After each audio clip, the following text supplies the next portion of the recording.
Bonjour à toutes et à tous et bienvenue dans cette nouvelle vidéo Promesse de fleurs. Aujourd'hui une vidéo un peu spéciale dans laquelle on va casser 5 idées reçues fausses sur le lierre de son petit nom Hedera helix. Alors ces 5 idées reçues, on va les énumérer. La première, le grand classique, le lierre est un parasite. Le deuxième, le lierre attire les bestioles. Le troisième, le lierre abîme les murs. Quatrième, le lierre c'est triste. Et la cinquième, le lierre ne sert à rien. Alors, dans ces premières idées reçues, la principale c'est toujours le lierre est un parasite. Eh bien c'est totalement faux. En vérité, le lierre possède un système racinaire qui lui est propre, il fait sa propre photosynthèse, donc il n'a absolument pas besoin de récupérer des nutriments de son support. Parce qu'effectivement, s'il pousse sur un arbre, c'est uniquement pour s'en servir de support. Par exemple, ici, ce vieux poirier n'est pas mort à cause du lierre, il est mort tout simplement de vieillesse. En fait, le lierre vit plusieurs centaines d'années. La plupart du temps, lorsqu'il monte sur un arbre, c'est parce que cet arbre ne grossit plus, ne bouge plus au niveau du tronc. Parce qu'il est malade, il va mourir, il est en fin de carrière, on va dire, il est assez vieux. Et donc le lierre va monter sur cet arbre et lui survivre. C'est pour ça que beaucoup de gens pensent que c'est le lierre qui a tué l'arbre, alors que pas du tout. Le lierre est grimpé sur l'arbre parce que celui-ci ne poussait plus. En réalité, le lierre peut même protéger l'arbre contre le gel, contre l'humidité, contre le grignotage des chevreuils, et possède même des propriétés antifongiques qui peuvent l'aider à lutter contre certaines maladies. Ce n'est donc pas du parasitisme, mais plutôt une sorte de mutualisme. À ce propos, est-ce que vous saviez que le lierre étant jeune possède ce type de feuillage? Alors il court au sol jusqu'au moment où il trouve un support, un arbre par exemple. Enfin accroché à ce support, il va devenir mature sexuellement.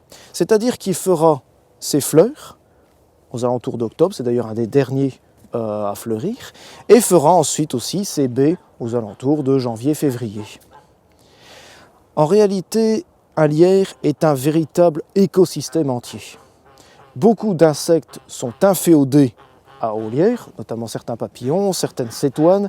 Aussi, les baies peuvent nourrir les mammifères frugivores ainsi que certains oiseaux aussi frugivores. Et n'oublions pas qu'un grand lierre sur un arbre peut servir d'aire de repos à des rapaces. Le lierre a la réputation d'abîmer les murs. En réalité, si le mur est en bon état, il n'en est rien. Si le mur est en mauvais état, tout ce qu'il fera, c'est d'abîmer encore un peu plus les joints. Ce qui est bien avec le lierre, c'est que ça offre une protection contre l'humidité et une isolation thermique, que ce soit en hiver, mais surtout en été. Il y a 2 petits bémols cependant à laisser pousser un lierre sur un mur. Le premier, faites attention à vos tuiles. En effet, si le lierre va grimper, comme ici c'est le cas, jusque dans les tuiles, elles peuvent les soulever. Le deuxième petit souci est dans le cas particulier des murs en terre. Le lierre ne va pas comprendre qu'il n'est pas sur un support inerte et va envoyer ses racines à l'intérieur du mur. Eh bien, le lierre sert néanmoins à beaucoup de choses. Déjà comme couvre-sol, il protège donc le sol et abrite la petite faune du sol, mais c'est aussi une plante qui permet de dépolluer l'air en captant les poussières. On peut aussi, grâce aux saponosides dont le contenu dans les feuilles, en faire une lessive. Et en dernier lieu, sachez aussi que le lierre possède des propriétés antitussives et antispasmodiques.